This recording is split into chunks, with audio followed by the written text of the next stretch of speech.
Šiandieną mes kalbėsim apie vyro emocijas ir kur jos papuolė ir ką su jom daryti. Tai dabar visų pirma, tai aš noriu užduoti tokį klausimą jums, visiems tiems, kurie čia susirinkę, kodėl vyrai vengia rodyti emocijas. Kaip jūs galvojate? Pagrinde apie keletą dalykų. Vienas iš jų yra tokios skausmingos ankstyvosios patirtis, kurios turi įtaką tam, koks aš esu suaugęs. Mes apie tai dar irgi šiek tiek prasiplėsim, bet, pavyzdžiui, jeigu vaikystėje mane visą laiką apdovanodavo, kai aš jausdavausi laimingas ir kažkaip išreikšdavau save, būdavau laimingas, tada mane apdovanoja. Jeigu jaučiu pyktį, tada man nerodo dėmesio arba mane kažkaip baudžia už tai. Tokiu būdu man susiformuos kažkokia sistema, kad aš, pykčio nerodau ir rodau džiaugsmą. Ir gali būti, kad aš tada bandysiu pritempti tą džiaugsmą kažkaip suvaidinti, o tą pyktį, kai yra apsimesti, kad jo nėra. Čia pavyzdys, bet realiai su bet kuriom emocijom taip gali būti. Ir jeigu judant toliau, tai auklėjimas ir stereotipai, čia ką jau daugelis minėjot, yra didžiulė įtaka, socialinė psichologija visa yra apie tai, kas įtakoja mūsų asmenybę.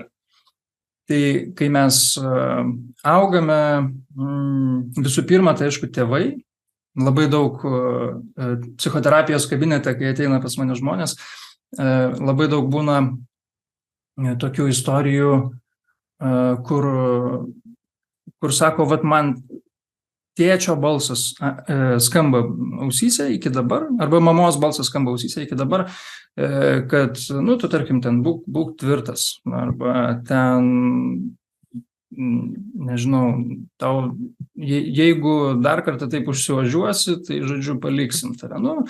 Kokie nors tokie pasakymai, kurie gal atrodytų ir nekalti, bet jie įsirėžia ir jie tampa tokia taisyklė, kur jeigu aš reikšiu pyktį, tai tada to tiesiog negalima daryti, nes yra didžiulė grėsmė. Ir tuo pačiu stereotipai visuomenės labai didelį įtaką daro.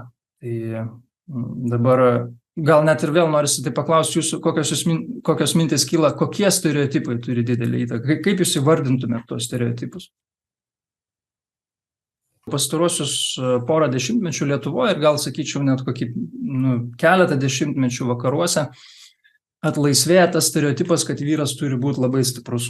Ir tada, nes visuomenė pamatė, kad tai kažkaip, gali sukurti kažkokių tai situacijų, kurios, tarkim, skatina tokią veidmainystę, užsidarimą ir tada vyras skatinamas būti jautrus.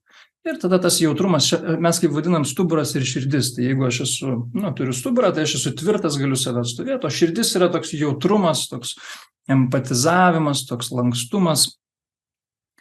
Ir tarp tų dviejų nėra jungties. Tai pastaraisiais dešimtmečiais atsiranda toks skatinimas vyrams, tai davai jūs verkit pagaliau. Kodėl aš čia šitiek laiko neverkit? Ir tada visi stengiasi verkti. Ir gaunasi, kad jie pamiršta tą stuburo dalį. Tai čia gaunasi, ir tada jau visuomeniai pasigendam tokių vyrų, kurie būtų tvirtai stovintis ant savo kojų, kurie tvirtai žinotų, ko jie nori, kurie tvirtai, pasirūpintų savo gerovę, artimųjų gerovę. Tai čia toksai balansas tarp tų dviejų. Man nesinori tik tai vienos pusės paminėti, kur reiškia, jeigu jau vyras apsiverks, tai tada jau čia visi plokim ir viskas tada bus gerai. Ne, jisai turi ir kitų atsakomybių. Jisai turi atsakomybę susitikti su savo skausmais ir savo jautriom pusėm, bet tada tuo pačiu yra ir ta kita dalis, o tai kas tada pasirūpins savimi visų pirma ir tada aplinkiniais ir kur tada atsakomybė. Tai stuburo ir širdies šitos mintis yra kaip pusiausvyros paieška. Ir tada toliau vyrų, aš tikiu, kad čia daug kas, moteriams irgi galioja, bet čia kalbant apie konkurenciją, tai vyrų pusė jinai tokia specifinė. Ir kiek aš turiu patirties terapinės dirbdamas su vyrais ir kiek kiek rašo vakarų terapeutai apie tą būtent vyrų psichiką, tai nepakankamumo jausmas dažnas yra toksai, kitaip sakant, gėda arba kažkoks toks jausmas, kad aš nesu pakankamai kažkoks. Yra toksai dažnai pasitaikantis po tam tikrų elgesių kaip toksai skatinamasis judėti, daryti dalykus, veikti. Ir čionais, jeigu tai prasiplėsti, aš šiek tiek paskui daugiau pasakosiu apie gėdą ir gėdos rūšis, bet čionais yra, galima sakyti, tokia, labai gili tokia šaknis. Netgi kai kurie terapeutai tyrinėjantis gėdą sako, kad karai kyla dėl gėdos jausmų, dėl gėdos emocijų. Nes gėdos emocija yra tokia labai, labai giluminė. Jeigu kas nors pamatys, kad aš esu nepakankamas, tada mane išstums iš žmonių bendruomenės, iš visuomenės, aš būsiu atstumtas galbūt net iš visos vyrų bendruomenės. Ir tada reikia bet kokią kainą apsaugot, kad nepamatytų, kad aš esu nepakankamas. Tai va čia šiek tiek, tokia užuomina į tai, kas kartais vyksta, tokie gilesni procesai. Ir dažnai konkurencija būna, po tuo slepiasi kaip toksai provokatorius to. Jeigu mes konkuruojam, nes realiai konkurencija yra labai normalus reiškinys. Tarp vyrų, tarp moterų vyksta konkurencija. Evoliucionistai aiškina, kad konkurencija yra tai, kas padėjo mums išlikti, nes realiai, dėl to, kad mes konkuruojame, mūsų genai prasitęsia, tai konkurencija yra neišvengiama ir tuo pačiu toksai mechanizmas kartais užsikuria, kad konkurencija skatina labai didelę baimę, kad pamatys ir apšvies šviesa tos dalykus, kuriuos bandau nuslėpti. Ir mes dabar judam į tokias dvi priešybės – bejėgiškumas ir nevaldoma agresija. Tai šitoj vietoje aš noriu papasakoti jums tokį nutikimą. Tiksliau tokį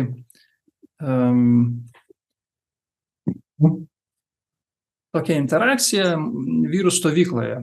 Aš su kolegomis vedu vyrų stovyklas, tokias terapinės, kur mes tyrinėjom tas temas stuburo ir širdies, kaip galima atsidaryti, atsiverti, bet tuo pačiu būti pakankamai tvirtam, kad atstovėti save. Ir vienoje stovykloje buvo tokia praktika, mes ją vadinam karštoji kėdė. Tai reiškia, mes ten apie 20 vyrų rate sėdim ir tada vienas iš tų vyrų sėdasi į karštąją kėdę, taip vadinamą, dirba su specialistu, su terapeutu individualioje sesijoje ir tada visi kiti stebi ir gale duoda grįžtamą į ryšį, kaip jos paveikia, kas įvyko. Tai atsirado kokie 5-6 norintys į tą karštąją kėdę ir tada aš taip, sakau, tai dabar išsirinkit, kuris čia eis į tą kėdę sėstis, kuris dirbs vidinį darbą. Ir po kiek laiko aiškiai man praneša, sako, Juozas yra tas, kuris dirbs tą vidinį darbą. Juozas yra 42 metų vyras, jisai vedęs, turi sūnų. Ir jis taip žnektelna prieš mane į tą kėdę, toks augalotas vyras, jisai matosi daug stipresnis už mane iš pažiūros ir aš taip galvoju, kad aš iš jo ko gero galėčiau daug ko pasimokyti. Taip sėdžiu ir man taip net kuklu darosi sėdėti prieš jį, taip viens prieš vieną ir tuo pačiu aš stebiu tik pamatęs jo akis, aš matau, kad ten yra daug liūdesio ir tokio jau beveik tvinkstančio ašaromis ir jis atrodo taip stebi, ar čia galima šitoje erdvėje tą parodyti ar ne. Ir mes pradėjom kalbėtis ir jis iškart pravirksta ir sako, jis pasakoja apie tai, kaip jam skaudu yra, kad jis negali būti tėvas, mylintis, šiltas, empatiškas tėvas savo sūnų. Ir jisai sako, aš šitaip dėl to pergyvenu, aš taip stengiuosi, bet man neišeina, man pastoviai pratrūksta pyktis, aš pridarau nesąmonę, aš kitą dieną gailiuosi dėl to, kad taip atsitiko ir aš tada puolu į tokį bejėgiškumą, beviltiškumą ir aš tarp tų dviejų blaškausi. Ir aš tada taip iškart mes kalbamės ir pastebiu, kad yra tokie du poliai, kurie atrodo jo gyvenime egzistuoja ir jisai tarp jų taip slankiai. Vienas polius yra toks mylintis, jautrus, tačiau toks įsižeidęs berniukas, kuris atrodo iš pasaulio jam trūksta palaikymo ir kažkokio supratimo. Ir tada yra kita dalis, kur jisai yra piktas, agresyvus, dažnai pratrūkstantis vyras, kuris po kiekvieno tokio protrūkio jisai parbloškiamas į kaltę, savigraužą, bejėgiškumą ir jisai taip tarsi ir sukasi tarp tų dviejų tokių labai labai intensyvių išgyvenimų. Ir aš tada taip sėdžiu, sakau, tai padarykime eksperimentą. Aš taip apsidariau, mūsų toj salėje buvo salė iš tokių plytelių, tokių kvadratinių padaryta ir aš sakau, tai važiuok, dabar vienoje kambario pusėje bus viena plytelė, kuri reprezentuoja tą tavo jautrąją pusę ir kitoj pusėje salės bus plytelė, kuri tą piktą, tokią pratrūkstančią pusę. Ir aš sakau, tai dabar naik į jas atsistok ir tarp jų pasivaikščiok, pažiūrėk, kaip jautiesi. Atsistojęs į tas plyteles, jisai atpažino labai aiškiai jausmus. Toj bejėgiškumo pusėje jisai jautė tokį šaltį, savigraužą, gailestį savo, liūdesys apėmė, bejėgiškumas. Ir tada kitoj pusėje buvo toks karštis, chaotiškas protas, pyktis, įniršis. Jam labai aiškiai pasijuto tai, nes jis ten labai daug kartų buvęs.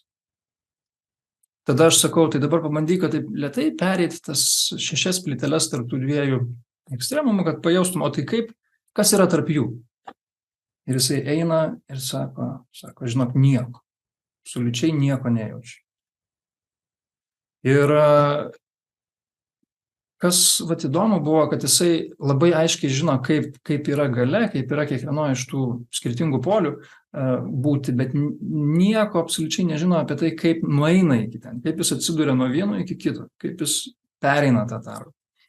Ir mes turėjom tokią jautrę sesiją ir aš prisimenu, kai jinai baigėsi, tada sesijos pabaigoje dauguma sėdėjus aplinkui vyrų valosi ašaras ir galvoja, tai kas čia ką tik atsitiko, juos visus paveikė stipriai šitas jo procesas, o Juozas po to jisai išėjo su tokia viltimi, jisai pamatė, kad tai va, žiūrėk, aš turiu šitos 2 ekstremus, kuriuose gyvenu, bet aš neįsivaizduoju, kaip juos sujungti. Tai tokia viltis atsirado su tokiu noru patyrinėti, kaip jisai nueina iš vienos pusės į kitą.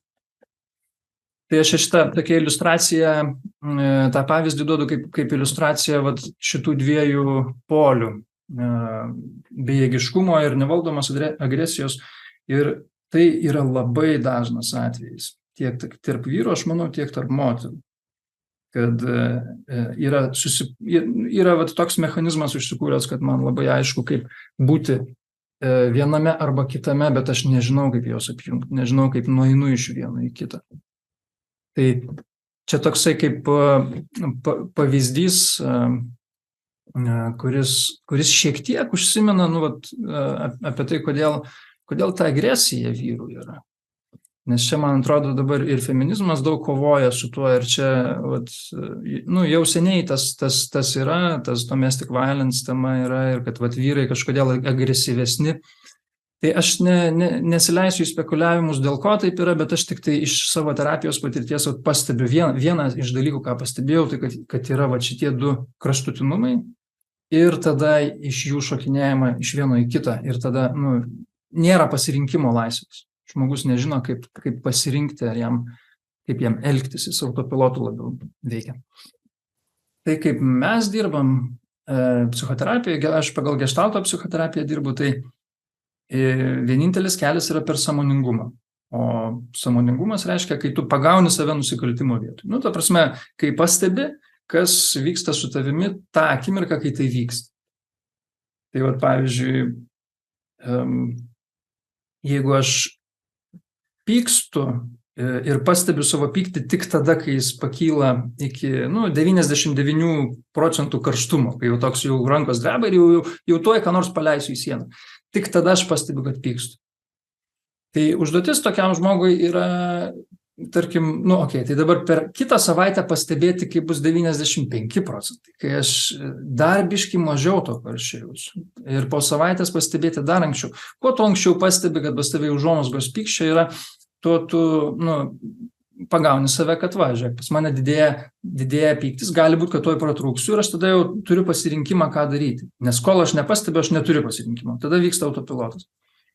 Jeigu tos plytelės ten atsirado ne veltui, ta prasme, jos yra nuo kadaise, tarkim, dažnai aiškinama, kad nuo vaikystėje užsimezgusių tokių elgesio įpročių, kurie kartojasi, jos ten yra ir jų taip lengvai nepaimsi ir su kastuvu neiškasi, bet gali, didindamas sąmoningumą, pastebėti, kaip tu tą darai. Ir kai pastebėsi, kaip tu tą darai, pamatysi, kad, tai gal aš galiu pasirinkti kitą kartą kitaip daryti, kad to nebekartočiau. Kol nebus sąmoningumo, tol tokie greiti sprendimai arba ten tos self-help knygos, kur siūlo visokius patarimus, jos galbūt kažkiek veiks, bet jos ilgai neišsilaikys. Tai aš sakyčiau, vėlgi, vienintelis sprendimas yra didinti sąmoningumą ir didinti sąmoningumą, tai ką, tai vieni renkasi psichoterapiją vaikščioti, kiti į kažkokią grupę saviugdos arba terapinę, kiti. Ir tas pats knygų skaitimas didina tokį supratimą apie save, stebėti, kaip aš jaučiuosi, kai kalbu su kitu žmogum, ar tas jausmas jau mane pradeda apimti, užvaldyti, tai tiesiog būti labiau tokiu sąmoningu stebėtojų savo vidaus. Tai aš tada matau, kad šitas laikas kažkaip teka, judam toliau ir tas toliau tai yra apie poreikių išsižadėjimą. Tokią nuotrauką parinkau. Mano antra pusė išsigando, jo sako, jinai tokia baisi kažkodėl. Ir jinai tokia labai šalta atrodo, tas veidas, bet man tai jinai labai atitiko šitą temą. Ir čia dabar aš pasakysiu pavyzdį, bet realiai čia yra ta tema apie tokį malonaus vyruko sindromą. Tas malonaus vyruko sindromas yra toks terminas kilęs iš Robert Glover, toksai rašytojas, išrado tą terminą ir čia toks pseudo šitą diagnozę, čia nėra mokslinis terminas, bet jisai maždaug paaiškina, kaip yra. Aš paskui įsigilinsiu, padėsiu suprasti tą terminą, bet dabar aš noriu papasakoti tokį irgi įvykį iš terapijos. Aš šiandien ką pasakoju apie tos žmonės, tai vardai yra pakeisti ir jie yra sutikę, kad dalinčiausi jų istorijom, nes tai gali padėti kitiems žmonėms atpažinti save, tai čia viena iš jų. Kai į asmeninę terapiją atėjo vyras vardu Žygimantas, čia tas vardas, kaip sakiau, pakeistas, jisai labai myli savo žmoną. Jisai labai myli savo žmoną ir labai bijo jos neigiamų jausmų. Jisai, kai pagalvoja apie tokią perspektyvą, ją kaip nors įskaudinti, jį tiesiog visą sukausto. Ir jisai jau seniai svarsto apie skyrybas. Jisai svarsto, kad tas santykis jo netenkina, kad jisai kažkaip jame nesijaučia taip, kaip nori. Jisai labai nedrąsiai svarsto apie skyrybas. Nežino, dėl ko tos mintys kyla, bet kai tik pagalvoja, tai jį visą sukausto, nes jis žino, kad jis skaudin žmoną. Ir ar čia yra tokia labai didelė gerumo, tokia altruizmo gerumo forma. Toks iš pažiūros atrodytų, kad taip, bet jeigu giliau pasižiūrėsi, tai čia yra ne gerumo forma, čia yra tokia labai destruktyvi forma. Ne tik savo, bet ir tam santykiui ir tam kitam žmogui. Nes tenais prasideda tokie dalykai, kaip šitoj nuotraukoje, kur tu atrodo, šiaip esi geras žmogus, bet iš tikrųjų, ką darai, viskas yra taip egocentriška, taip manipuliatyvu. Tai aš dabar pratęsiu tą istoriją, kad, reiškia, žmogus sako, aš niekaip negaliu pagalvoti apie mintį, kad aš praneščiau apie tai, kad noriu skirtis. Man net atrodo, kad geriau, kad žmonos neliktų ant žemės paviršiaus ir šita problema išsispręstų. Ir jis net yra svarstęs savižudybę kaip opciją ne kartą. Tai yra antiek stipru žmogui visame tame būti. Jisai tokiam kaip užburtam rate. Kas čianais vyksta, tai žmogus yra užburtam rate, kur jisai nesijaučia, kad turi teisę turėti asmeninius poreikius. Ir čia yra esmė viso šito ir malonaus vyruko sindromo ir tokio, kai žmogus nori kažkaip įtikti aplinką, jis neturi teisės jaustis vertas. Jis neturi teisės turėti savo poreikių, norų, nekalbant jau apie tai, kad juos išsakyti kitiem. Tai čia dabar tas pavyzdys, mes šiek tiek dirbom su tuo vyru ir jisai tada pamažu pradėjo įsisąmoninti savo skausmą. Čia vat į tos klausimus, tai ką daryti, tai šiandien yra apie tai, kad kai įsisąmonini, kokį skausmą savo sukeli, stengdamasis įtikti kitiems, pasirūpinti kitais, kai jau išjauti, kad man dabar labai skauda dėl to, kad aš noriu kito žmogaus laimės, bet man tai labai skauda. Ir kai pajauti tą skausmą, išjauti iki galo, tada labai aišku pasidaro, kad žiūrėk, šitaip aš tau savo kuriu kentėjimą ir aš galbūt galiu kaip nors pabandyti nustoti tą daryti. Ir tada prasideda kelias jau į tą išsivadavimą. Tai jisai galiausiai pranešė savo žmonai, kad nori pagyventi atskirai, jisai pranešė, kad jis nežino, ką jis nori su šitais santykiais daryti ir kad jisai dar pagalvos. Ir kad jisai pasims savo laiko tiek, kiek jam reikės.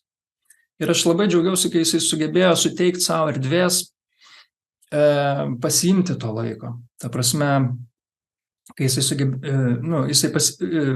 suteikė savo erdvės pasiimti tokio laiko, kuriame jisai galėtų susigaudyti savyje.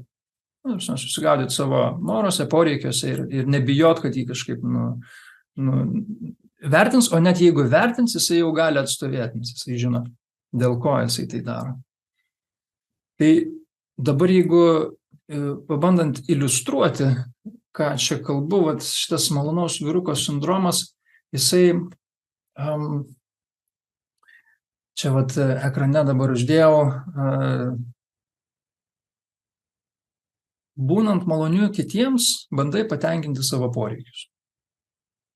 Atrodo labai neracionalu, bet kažkokiu būdu, psichikoje taip užsisuka, kad jeigu aš kitiems įtiksiu, tai tada viskas bus gerai. Aš čia galiu paspekuliuoti, kaip tas yra įvairių aiškinimų.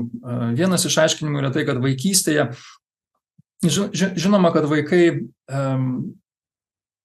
kaltina save už bet ką, kas negero įvyksta šeimoje. Jie patys tiesiog save kaltina. Tai jeigu šeimoje ten įvyksta kažkokių tai dalykų, kurie, tarkim, nepatenkina jų poreikio, arba kažkokiu būdu jie pasijunta atstumti, arba ten tėvai susibarė, ar kažką labai stipriai, ar ten jau jie skiriasi, vaikai iškart save už tai kaltina. Ir tada užsisuka toks mechanizmas, kad aš kaltas ir aš turiu kažką daryti, kad šeimoje pasidarytų geriau. Ir čia yra pavyzdys, kaip toks, išsiugdo toks perdėtas empatiškumas. Čia vadinasi angliškai anxious attachment, lietuviškai būtų nerimastingas prieraišumo tipas, toks, kai tu labai stengiasi užbėgti įvykiams už akių, labai tik iš vieno žvilgsnio į žmogų tu jau gali nuskaityti jo emocinę būseną. Nes nuo to priklausė, ar jeigu aš atitinkamai nuskaitysiu tėvo arba mamos emocinę būseną, tai tada gausiu tai, ko man reikia. Arba meilės, arba dėmesio, arba gal net maisto kartais, jeigu tai yra, žiūrint, kokioje šeimoje gyvena. Ir dabar judant toliau, tai mes turim tokį aukos trikampį, kuris šiandien figūruoja. Tai pavyzdys yra duodi, kai tikėdamasis gauti, ir čia toks yra slaptas kontraktas sudaromas, būtent to Robert Glover terminais, slaptas kontraktas yra tai, kad aš duodu kažką tau, tikėdamasis, kad tu man duosi kažką mainais, bet aš to niekada nepasakau to. Ir aš tą jau esu viduj tą kontraktą pasirašęs, bet aš nieko tau apie tai nepasakau ir tikiuosi, kad tu man tikrai turi tą duoti, ką aš noriu, kad man duotų. Ir kai aš negaunu to, ko norėjau, aš tada susierzinu, čia antra fazė. Ir aš tada toliau trečia fazė reaguoju pasyvia agresija. Ir mes galim pamatyti, kad tada, atrodo, pasaulis lieka amžinai skolingas. Pasaulis, kiti žmonės. Nes aš visą laiką jiems labai daug duodu. Visą gyvenimą aš paskiriu ant to, kad duočiau ir visą laiką tikiuosi, kad kažką gausiu mainais, bet negavęs susierzinu ir tada pasyviai agresyviai elgiuosi. Ir tas pasyviai agresyviai, kas nesusidūrė su terminu, tai reiškia, tarkim, tylos terapija, kai ten savaitėm tyliu arba kažkaip trankau durimis už savęs, arba, aišku, kad aš susierzinęs, bet to tiesiai šviesiai nepasakau tam žmogui ir nepasakau, dėl ko aš susierzinęs. Ir tada gyvenu tokiam patyrime, kur atrodo pasaulis yra man amžinai skolingas. Ir ir vis tikiesi, kad tau kažkaip grąžins tą skolą. Ir jisai kaip negrąžina, taip negrąžina.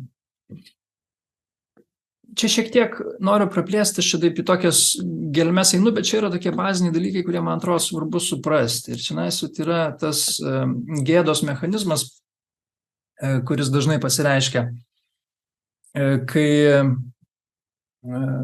aš čia parašiau, kai nuo atvirumo saugo charakteris. Tai charakteris geštalto terapijoje turi šiek tiek kitą reikšmę negu bendrai naudojamas tas žodis. Charakteris čia reiškia tuos veiksmus, kurie kadaise pasiteisino ir tapo įpročiais. Tai reiškia, kai aš vaikystėje, tarkim, nusprendžiau sulaikyti impulsą išsakyti savo pyktį, nes jeigu būčiau išsakęs, gali būti, kad būčiau nubaustas arba negaučiau meilės, tai tada ilgainiui tai tampa mano charakteriu, kai tai tampa įpročiu, kurį kartoju kiekvieną dieną. Tai tampa manęs dalimi. Ir čia, pavyzdžiui, galiu pasakyti savo pavyzdį. Aš ilgą laiką buvau tas, kuris nepyksta, būtent apie pyktį kalbant, buvau tas, kuris nepyksta. Ir susiformavo toksai Ignas, kurį aš pažinojau kaip Igną ir kiti visi žinojo. Ignas yra toks, jisai toks ramus, jis toks dvasingas, kartais pasako kažką protingo, jisai susiturėjęs toks. Ir aš tokį įvaizdį nešiojausi, piešiau kitiems ir tai buvo dalis mano asmenybės apibrėžimo. Charakteris. Ir tai truko iki tol, kai prieš kurį laiką, čia man buvo kokie 28 metai, aš patyriau panikos priepuolį. Buvo toks pirmas patyrimas intensyvus, o panikos priepuolis yra visai baisus patyrimas. Tai yra toksai patyrimas, kur yra baisu, kad negali nieko sukontroliuoti ir nežinai, kas bus, ir norisi sukontroliuoti. Nes panika yra apie tai, kad tu nori sukontroliuoti nesukontroliuojam. Ir tame daug įtampos. Tai aš patyriau, aš nesuprantu, kas su mane vyksta ir man baisu. Ir tada aš nuo to laiko pradėjau kelt klausimą, tai kaip čia yra, tai kas šitas mano charakteris, kaip čia aš taip susiformavau, kodėl yra ta įtampa. Jinai mane ir gąsdino, ir intrigavo. Ir tada prasidėjo mano toks pasinerimas gilesnis į psichoterapiją, į studijas ir kaip visi, sakyčiau, dauguma specialistų, kurie dirba kažkokį darbą, kur padeda kitiems, jie dažniausiai tą egocentriškai daro, nes ateina iš to, kad jie nori savo padėti.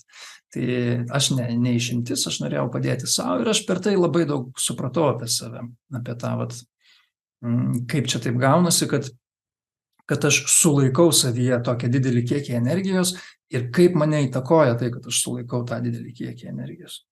Tai čia buvo vienas dalykas, kai aš jaunimo linijoje savanoriavau ir buvo ten toksai kvalifikacinis užsiėmimas apie pyktį. Ir ten buvo jų gal 5 ir aš nuėjau į pirmą ir man sako, kad pyktis nėra blogai ir aš niekaip negaliu tuo patikėti.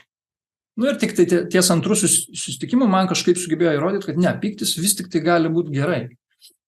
Ir aš tada supratau, tai čia labai įdomu. Tada pradėjau nėriau į tą temą ir supratau, kad iš tikrųjų daug labai yra to įsitikinime, kad šiaip jau tai pyktis yra negerai, jisai žaloja ir kitus, ir visus. Tai kai pakeičiau tą įsitikinimą, kad supratęs, kad pyktis yra ir naudingas, ir jisai dažnai yra labai naudingas, tada atsivėrė daug labai durų. Ir dabar, jeigu judant toliau, aš šiek tiek apie tą pyktį pavyzdį pasakiau iš karto, bet dabar tęsiant apie gėdą, tai gėdos yra 3 rūšis. Aš čia jas surašęs bazinę, integruotą ir gėdą grįstas tapatumas. Tai bazinė gėda yra tokia kaip šaltas dušas. Susimovi. Kažką padarei ne taip, kaip atrodytų socialinė aplinka tikisi iš tavęs ir kažkas iš aplinkinių yra pakankamai geras ir dosnus, kad neslėptų, kad pamatė, kad tu susimovė ir jisai pasako, susimovi, arba ką nors dar skaudžiau. ir atkreipia dėmesį. Ir principai yra šita bazinė gėda, tai toks, nupila šaltas dušas, tu gauni informaciją, kad kažką ne taip padariau ir kitą kartą reiktų man kitaip elgtis tokioje situacijoje. Tokia visai naudinga informacija. Jinai dar vadinama sveika gėda, arba tokia, kuri neužsilieka, jinai taip iškyla ir praeina. Sekanti yra integruota gėda arba internalizuota gėda, tai tokia baimė jaustis susigėdusiam, tai jau nebe šaltas dušas, o tokia nuolatinė grėsmė to šalto dušo. Tu jauti ir fobiją net, tokia jauti, kad tas šaltas dušas tuoj tave apims ir jisai nuolat ta grėsmė jaučiasi. Toks nesaugumo jausmas. Ir toks įspūdis, kad tu niekur pasaulyje neturi vietos, kur galėtum nusimti tą savo kaukę. Kad net atrodo savo kambarį po kaldra irgi negali nusimti kaukės, nes net pačiam savo pripažinti, kad taip yra per daug gėda. Tai šitas skatina tokį netikro aš įvaizdžio kūrimą. Tai yra kaip strategija neparodyti gėdos. Aš turiu tą įvaizdį. Aš kaip apie save pasakojau, tai aš nežinau, čia galbūt irgi galima tą pavyzdį naudoti, kai aš esu tam tikras toks ir toks. Aš esu tas, kuris nereiškia kažkokių jausmų. Arba kažkokia tai išsigalvoto įvaizdžio kūrimas, kuris būtų naudingas paslėpti kažkokią tiesą viduje. Ir po to gėda grįstas tapatumas, tai yra toksai, čionais yra labai įdomu, yra John Everingham, toksai tyrėjas gėdos, jisai labai daug parašęs apie tai ir straipsnių, ir jisai apie save pavyzdžių pateikęs, aš kažkada skaičiau ir labai įdomiai jisai aiškina, kad tas jau toks giliausia fazė, kai tapatumas tampa pagrįstas gėda, tai kai tai tampa gyvenimo modelis, kuriame ta paslėpta gėda yra centrinė figūra. Ir jisai dar ką sako, tai kad mes tampame priklausomi nuo gėdos. Ir čia labai įdomi tokia mintis, kad jeigu, reiškia, aš tampu priklausomas nuo gėdos, jeigu jos nėra, reiškia kažkas ne taip. Reiškia, aš turiu kažką daryti, kad vėl pajausčiau gėdą. Ir ta gėda yra tokia kaip, home feeling, toks, aš grįžtu namo ir ten yra saugu. Tai yra gėdos jausmas, kuris yra man patogus, aš jį jaučiau nuo vaikystės ir aš jame jaučiuosi įprastai, man nesinori nieko keisti. Realiai, jeigu jo nelieka, tai tada reikia kažką daryti, kad jis grįžtų. Tai jisai tokiu būdu aiškina, kad čia jau tada jau ta gėda taip persipinusi per tapatybę, kad mes tiesiog norime, kad jinai būtų. Ir šitą sunku suvokti, bet kartais, jeigu, tarkim, kažkokios užuomazgos yra, tą atpažinti labai svarbu. Gerai. Tai dabar pats įdomiausias klausimas. Ar tos emocijos vertos viso šito vargo? Nes kalbam apie jas, jos daug turi tokio svorio, kai kurios labai nepatogios, reikia daug stengtis, ten sąmoningumą kažkaip ugdyti. Tai kam čia to reikia? Kaip sakė, jokių sprendimų nepadeda priimti, čia dažnas įsitikinimas, kad nepadeda priimti sprendimų, bet klausimas, ar emocijos vertos šito vargo, ir aš tai paklausiu, man įdomu jūsų reakcijos, koks pirmas atsakymas kyla ir kaip jūs patys galvojate. Jo, ir čia kalba turbūt apie tą tokį emocijų valdymą, dažnai dabar būna mokymai apie emocijų valdymą. Aš taip vis anksčiau priešindavausi tam terminui emocijų valdymo, nes iš tikrųjų, tai ką tu ten gali suvaldyti, čia kaip vandenynas, jūra, kur banguoja ir tu ten kažkaip bandai suvaldyti bangavimą. Ne, bangos ir bangos. Tiesiog gali priimti, kad emocijos yra, arba nepriimti. Tai jeigu priimi, tai tada gali kažkaip adaptuoti savo protą tam, kad aš dabar jaučiu emociją, mokytis, kaip būti su tom emocijom, išgirsti signalus, kuriuos siunčia arba žinutes, kiekviena emocija turi savo žinutę. Jeigu vienas žmogus pakankamai gerai jaučiasi ir socialiai, ir gyvenime, ir tas emocijas pakankamai reiškia automatiškai, jam nereikia dėti pastangų papildomų, viskas tvarkoja. Kartais būna taip, kad užsipina tokie mechanizmai, kurie mus į aklavietę nuveda. Ir čia kalbant apie vyrų sveikatos mėnesis, tai yra dažnai susijęs su tuo ir savižudybių tokių didelių skaičium pasaulyje vyrų pusėje ir tuo tokiu tarsi negebėjimu, kad vyrai neturi tų įrankių, kurių reikia, kai ateina sudėtingos emociškai situacijos, kad jas išgyventi, kažkaip suturėti, suvaldyti, Ir tada gaunasi, kad jie puola į tokį. Ir tas vienišumas tame, kad jeigu aš turiu savyje laikyti viską ilgą laiką, tas įsitikinimas nuveda iki tokio vienišumo, kad realiai jeigu man labai sunku, tai nėra nei vieno žmogaus, į kurį galiu kreiptis pagalbos, nes prieš visus yra gėda parodyti, kad man sunku. Čia tokia dažna istorija. Ir dažnai žmonės nežino apie tą gėdą. Tie vyrai, kurie tokie mačo ir atstatė krūtinę ir ten galbūt net pasiekė daug gyvenime, bet jie dažnai net iš tų garsiųjų aktorių, kur nusižudė tenais, kur po to visi labai liūdėjo ir nesuprato, dėl ko jie nusižudė, nes buvo sėkmingi žmonės. Tai tokie pavyzdžiai yra apie tai, kad žmogus gali būti, atrodo, sėkmingas, jis gali būti įtakingas, ir tuo pačiu labai vienišas. Ir tame yra apie tai, kad aš savęs iki galo neparodau, nieks manęs iki galo nepamato, aš esu nematomas, tai gal aš ir nesu tada, tai kam būti. Tai čianais yra labai tokios svarbios temos, man atrodo. Ir aš dabar tada norėčiau judėti prie tokių, gal dar sakyčiau, į tą klausimą aš atsakyčiau labai trumpai, tai atsakymas taip ir man jisai nenuginčiamas. Ir mokslas irgi pritartų man, nes ką mokslininkai tyrinėja apie emocijas, tai jos turi labai konkrečią misiją, funkciją.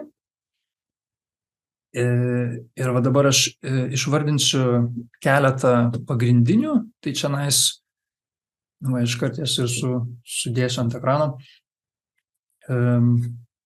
Baimė, liūdesys, džiaugsmas ir pyktis. Skaitosi kaip tokie pagrindiniai skėčiai, po kuriais yra labai daug kitų emocijų, kurios jau yra susijusios su tom pagrindinėmis. Yra įvairių labai emocijų rūšiavimo sistemų, bet tas pradinis toks susipažinimui man šitas visai tinka, atrodo. Tu gali visą laiką pasitikrinti, į kurią kategoriją dabar įeina tavo būsena. Pavyzdžiui, jeigu klausi savęs, tai kaip aš dabar jaučiuosi, tai aš dabar, jeigu šią akimirką aš jaučiuosi pakankamai jaukiai ir ramiai. Mūsų susitikimo pradžioje aš jutau jaudulį.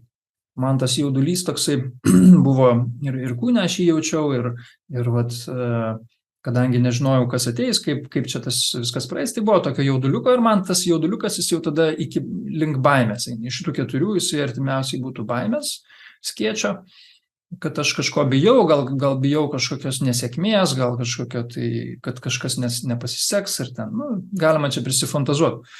Bet realiai kiekvieną būseną gali pabandyti priskirti prie kažkurio iš tų 4, gali būti, kad kartais neišeis, gal 5 reikia, bet iš esmės yra visai svarbu suvokti, kur esi emociniam tokiam, nes tada tu gali suprasti, ko tikėtis iš savęs ir kaip sumenedžinti. Tai dabar jeigu šiek tiek praplečiant, baimė, tai yra aš prašiau adrenalinas ir čia tos 3F tai yra fight, flight or freeze, toks yra terminas, tai yra bėgti, kovoti arba sustingti. Čianais toks, kaip čia, moksliškas paaiškinimas, kas vyksta viduje, kai kyla baimė, tas kyla adrenalinas, visas kūnas susimobilizuoja ir tada aš turiu tuos 3 išgyvenimo atsakus. Arba aš kovoju su situacija, arba aš bėgu, arba aš sustingstu, apsimetu negyvu. Tai čia nuo senų senovės, kai tigras užpuldavo, tai tokie tie atsakai būdavo ir jie pas mus vis dar yra. Ir čia dabar, jeigu plečiantis į streso temą, dabar labai populiari tema ir įmonėms labai aktuali yra, kodėl stresas yra žmoguje ir jisai kažkoks sekinantis tampa. Šiaip stresas yra viskas su juo tvarkoje. Stresas irgi turi funkciją ir tas stresas ir yra apie tą adrenaliną ir kad mes kažką toj padarysim, kad būtų kitaip. Bet kai stresas užsibūna, ten dieną, 2 savaitę, kartais mėnesį, o gal tai yra gyvenimo būdo dalis, tai išsekina organizmą, nes tada jisai pastoviai turi to adrenalino per daug, o adrenalinas visą laiką yra tokia parengtis ir ilgainiui išsekina labai organizmą ir dėl to yra labai svarbu turėti laiko, kada tu gali tą visą adrenaliną išleisti iš savęs. Tai kažkokiu būdu, ar tai išleisti, ar tai nurimti, ar tai, kad būtų atsvara tam. Tai čia kalbant apie stresą, o apie baimę, jeigu grįžti, tai aš turiu tokią istoriją, kad iliustruoti, kaip tas veikia. Kažkada tai buvo atvejis, kai aš ėjau Anglijoje, o Anglija tokia šalis, kur nėra miškų, bet ten yra labai daug pievų ir ten visokių, žodžiu, daug avių ir karvių gaunasi, daug ganyklų ir daug žemės ūkio. Ir aš ten einu, vieną pievą pasivaikščiot, nusprendžiau išeiti, einu ir lyg tai pro kažkokius vartus ėjau, aš net nelabai atkreipiau dėmesį, ten matyti kažkieno buvo didelė pieva. Ir aš einu savo tą pievą, dairausi, ten mėgaujuosi vaizdais ir žiūriu tolumoje kažkokios kelios karvės ganosi, galvoju, gerai, ganosi savo. Ir aš taip einu palei tvorą, tokia akmeninė tvora ir viršų ten toks spygliuota viela. Ir aš einu palei tą tvorą ir aš taip jau praeidinėju tas karvės ir žiūriu, kad jos labai agresyviai taip šnairo į mane ir kažkaip artėja link manęs. Tai po to paaiškėjo, kad ten nebe karvės, o buliai ir kad jie visi trys pasileido pilnu tempu į mane bėgti. Ir aš suprantu, kad tada buvo kažkas ir tada aš taip atsičiūchinu ir aš apsikabinęs medį už tos tvoros kabau, o tie buliai visi taip prie tos tvoros pribėgia ir žiūri į mane. Ir aš supratau, kad ten buvo, reiškia, labai dėkinga situacija. Ta tvora akmeninė buvo ir tenais buvo kokių 5 akmenų trūkumas, toks plyšys tarp tvoros ir tos spygliuotos vielos. Ir aš sugebėjau prie tą plyšį pralysti ir apsikabinti medį ir po to medžiu nuliaukt žemyn. Tai aš taip atsimindamas, aš nežinau, kaip ten būtų baigėsi, kaip ten ką, bet realiai atrodo, kad baimė labai smarkiai mane tuo atveju išgelbėjo. Nes buvo agresyvūs buliai, jie daug didesni už mane, jie bėga į mane ir aš tada kažkokiu būdu pralindau pro tą tvorą, išgelbėjau save nuo pavojingos situacijos. Tai čia toks pavyzdys, kaip tas adrenalinas, kaip realiai baimės emocija išgelbėja. Kaip išgelbėja gyvybės. Ir čia yra pavyzdys, kad emocijos gelbsti gyvybės, bet tai yra tas pats, ką galima naudoti, kad paaiškinti, kad emocijos mums naudingos. Ir jos naudingos ne tik ekstremaliosios situacijos, ne tik tokiose situacijose, kur grėsia gyvybei pavojus, kas tada tikrai emocijos yra labai naudingos, bet jos naudingos kiekvieną dieną. Ir dabar, jeigu tęsiant toliau, liūdesys. Tai liūdesio funkcija yra atsisveikinimas. Liūdesys yra viena iš tų emocijų, kur visos emocijos skatina kažką daryti, o liūdesys skatina nieko nedaryti, nustot ir pabūti tiesiog nieko nedarime. Nes tada tu gali atsisveikinti ir užleisti vietą kažkam naujo, kažkam į savo gyvenimą arba kažkokius naujus žingsnius gali pradėti daryti tada, kai jau atsisveikini. Tai čia pavyzdys yra žmogaus, kuris prieš 10 metų neteko savo tėvą ir jisai dabar vis gyvena, tarsi tas tėvas vis dar gyvas. Kažkokiu būdu jisai negeba priimti to fakto, kad tėtis mirė ir jisai jau verčiau gyvena iliuzijoje, kad kažkada tėtis vis dar grįš namo, negu priims tą faktą, skausmą ir pradės liūdėti, gedėti tos netekties. Tai dabar šitas pavyzdys rodo, kad